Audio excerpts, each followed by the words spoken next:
Hey, good morning. It is Commander's List morning. Welcome to Thursday. If you haven't seen this video before, go ahead and watch it. And if you love it, hit the subscribe button. Every Thursday, 9 a.m. sharp, this comes out. It's getting quite the following. I love doing it. I love talking about coins. I love selling coins. It's better than digging ditches. And it's even better than being in the Navy, which I was in the Navy for quite a while, and I enjoyed that, well, at least 60% of the time. So anyway, I am in a terrible rush this morning. It's been quite a morning on different levels. So I'm going to hack through this relatively fast compared to what I normally do, and then I'll get you on your way. And if you want to order anything, all you have to do is send me an email, a text, a messenger. You can find all that stuff on my website, and it just has to have a timestamp because usually this stuff goes pretty fast. So, all right, Buffalo Nickels, 1916D, better date. I'd call it semi-key. Generally comes better well struck than some of these other like S mints. Like look up an 18S. You've heard me talk about that date. Usually a blob. This, let me find my pointer. If you're new to Buffalo nickel collecting, this is a focal point, right?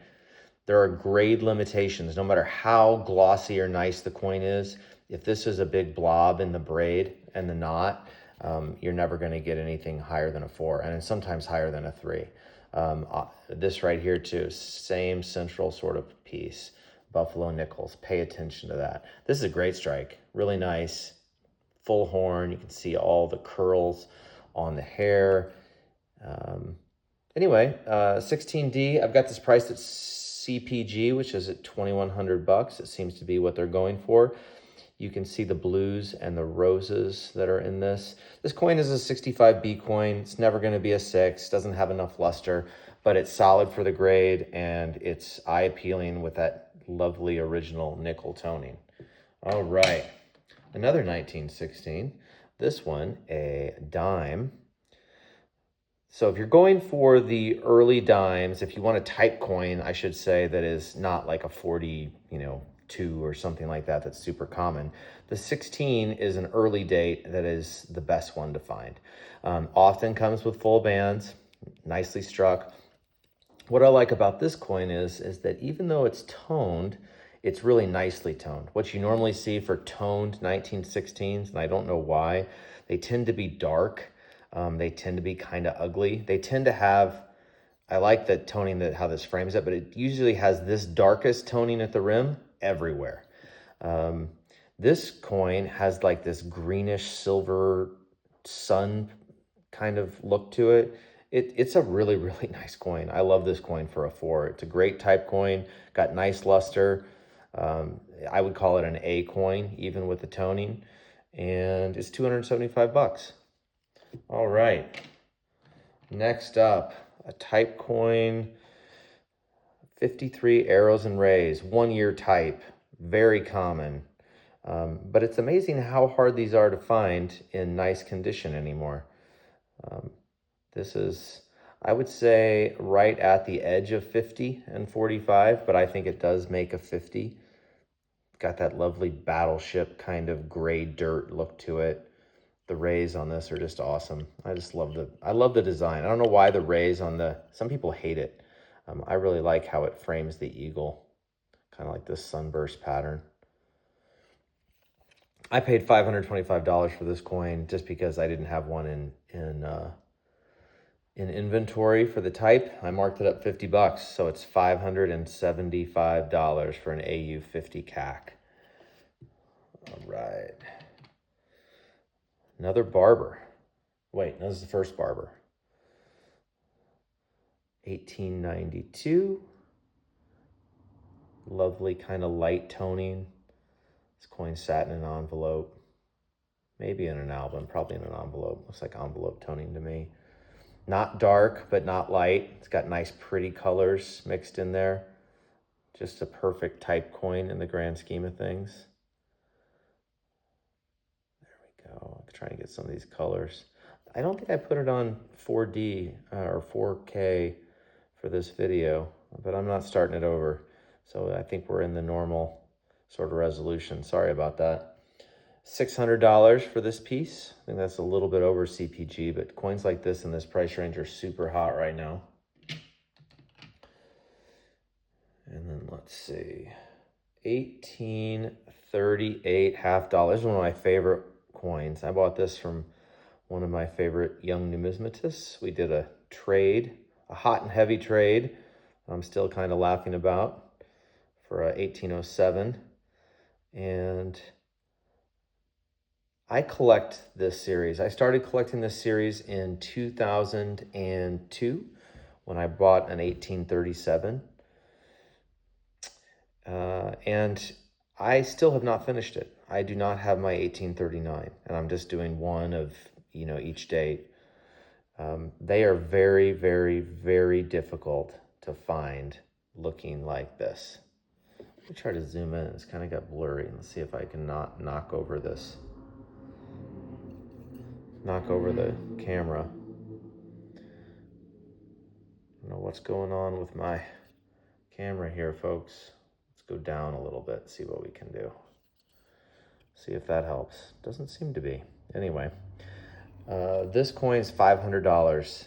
I would say that 1 out of every 100 Reader Edge halves comes original. They were horribly abused, and they just don't come very nice to begin with. So $500, I think a great deal for that coin. Again, in the price range that everybody wants. Now this next coin is a little bit tougher. Not in the price range. 1874 Carson City AU58 half dollar. This is a very difficult coin. There are some CCs that are tougher because this one actually exists. I think there's I've seen a few that are in mint state. Some of these coins you don't even find in mint state, especially in the gold when you get into the lower 70s Carson Cities. This is a nice piece. It did not sticker, but I'm still listing it because it's such a tough coin. This coin sold, I think, about 4 years ago for 15 grand. I'm offering it at 15,750 right now. Before that, the last 258 sold for 23,000 and like just under 22,000, I think. Not an easy coin. This coin has a nice look to it. I can understand why it didn't sticker. Like, I agree with the non-stickering piece on this. It's just, it probably has like a light wipe, just not quite the amount of pop and luster that you'd like to see on a 58. It's slightly diminished. There's no real lines that you can see that like show that the coin's been cleaned or anything. It just has that little bit of a muted look. But certainly AU58 wear, so it meets the threshold for PCGS, and PCGS is not easy on this sort of stuff. Reverse, the same. Relatively mark-free as well. I point out, right, where is it? There's like a little hit that goes like this. I can't really get it to blink. There it is. See it? But if you are an AU58 collector and you're looking for a better Carson City to be your coin, whether it's for the date run, God help you, or for just a type coin, but you want a cool, better date for the type, this is a great, great, great piece. $15,750. All right, let's get a little bit easier now on this one. Let's see if I can get this to show. I don't know why there's this white dot. I'm gonna hit this dot. I better not do it. It might stop the video on my camera that is never usually there. But let's talk about this 1893. Beautiful toning, common coin, perfectly graded. Certainly has merits of a 50. What I love about this coin is this lovely rainbow on the reverse. Yellows, blues, purples, pinks. I sold this coin 3 years ago or so. I bought it back, and now I am selling it again for $450. 1892, 1893, very common. The 92 probably has more price pressure because a lot of people like to have a first year of issue. I'd say they're about as equally common. But this one you know, is priced about what a 92 or a 93 would be. Very clean surfaces too. This coin is just freaking gorgeous. Look at the color. You don't find that color very often at all. So $450 for the 93. Another $50 coming your way. 18D and 58. Another great collector grade. Album toning around the edges. White in the center. It's got a nice framing look to it. Properly graded. You can see the luster breaks and the wear right down the axis of Liberty. 18D's a tougher coin, not the toughest by any means. A lot easier than a 19D or a 19S, certainly easier than the 21s, but just a great looking piece. CPG is 1900 on this. These things sell for a little less in my opinion, so I have it marked at 1750 below CPG. Even though I really do like it. But yeah, 1750 is a fair price for this coin. A lot of times the market wants them blast white. If you're willing to find and wait to find one that's nicely toned but not dark, you can capitalize on a little bit of a price savings usually, because that's not what is in vogue in the market at this moment. All right, this is a cool coin. Bam!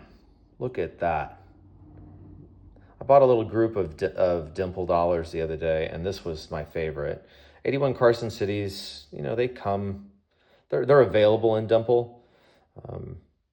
It's not like some of the dates that are almost impossible to find in dimple, but the frost on this coin and the black and white mirrors just make it really, truly exceptional. I think it has some claims to 65 plus. This obviously here is the one distracting mark that I'll point out. A lot of this stuff is on the holder too. Very clean chic, a little bit of chatter there, but really what makes a dimple and what collectors of dimples go for is the frost and the black and white. You can get a chalky dimple, or you can get a black and white dimple. This is a black and white dimple. Coin is freaking amazing. I've got this price pretty strong, $6,450. That's well above CPG, but these things, opposite to the 89 or the 1918D that I just showed you, these do sell very strong. There was one that sold in 2021, a PC coin without CAC for over 10, and then a couple have sold for 6,600 that were plus coins, and 8,500. 6450. Definitely the most. If you're listening, I'll just use your initials, Romeo, Lima. This is Civilian Eye Appeal. All right. Next up, a good collector coin. Won't talk too much about this. 1929, very choice. Looks like there's a little scratch there on the holder. Apologize. Old no prong holder, common coin, even though 29s are a little bit better in 65 than the 25D, 26, 27, 28. Always good if you can cherry those, by the way. Great color, good look, $850. All right, now I gotta get out my violin and kind of cry a little bit here. This is a coin I bought during CSNS at Central States. I paid strong for it because I thought the coin had a shot to gold sticker, and it got no sticker. Oh, what is a person to do? The coin is still the coin though, so I'm not really sure why he didn't. There's a tiny, that little haze is not PVC, and it's not anything that I think somebody tried to hide. The coin is very flashy. It's got a nice cameo. There's a little set of lines that run right like that through the face. You can see the light handling throughout the fields. It kind of blinks. See that sparkle? Totally acceptable. It's not a cleaning. Reverse, similar. Very deep mirrors. 1872 I used to collect because I used to have a farmhouse in Illinois that was built in 72. You want to talk about a difficult mint set to put together. Used to have the 1872 5 and 64 These have some killer coins. I never had a 72. I could never find one that I really thought was nice enough. They've only gone up in value. Mintage of 2,000 pieces. They usually come proof like this, so don't think that this is, you know, out of the normal since it was such a low mintage. But this coin is 11,000 bucks. Firm. Don't even try. Otherwise, I'm just going to crack this puppy out. I don't mind owning this coin, and I don't mind it having it in my case all the way through A&A. Which, by the way, shameless plug, I'll be there. Silicon Valley coins will be set up. Come by the table. I'd love to meet you, shake your hand, do some business. All right, so 11,000 on this beautiful 1872. And then finally, let's talk about Carson City 20s. There's really not a lot of Carson City 20s that are rare. 1870, 71, 72. They're out there. And so what I generally try to look at these coins for and when to buy them or not is, first of all, you got to have a goal. And the goal that I always tell collectors when they're just starting out in Carson City 20s is to just get one from each decade that is a Carson City and get them in 58 CAC. I always recommend 58 CAC. This is just a great piece. And then look at the pricing in terms of what multiple of gold you're going to have to pay. So multiple of melt. So right now, this is about 2 times melt. I'm pricing it at $9,000. It wasn't too long ago that these coins were 2.5 to 3 times melt. You can get a 76 and 58 CAC for about the same price. 84 Carson City CAC, 58 CAC, same price. And then a 90 Carson City. And then you have the set. And it's a great set. It's a blue chip chunk of numismatics. You're not overpaying at 2 times melt. And the coins are super cool. They made a lot of them, but they are great type coins. They're a great little set to put away for your family, and it's a great set just to pull out of the safe and look at. So $9,000 for the 1884 Carson City in 58 CAC. It's like $500 under CPG, I think, but that's what these things are selling for right now. When the big gold run up happened, they kind of stayed more fixed, went up at maybe $1 for every $2 that gold went. So anyway, watch that ratio. Do that with everything, by the way. Do that for your car. How many ounces of gold does it take to buy a car? How many ounces of gold does it take to buy sugar? It's really fascinating when you start thinking about money in terms of real money as opposed to the fiat system that we have in place right now, which in some cases is really good and in other cases is really bad. So with that little monetary statement made, thank you for paying attention to this list. Thank you for your business. I love hanging out and doing the hobby of kings with you guys. And until next week, happy hunting.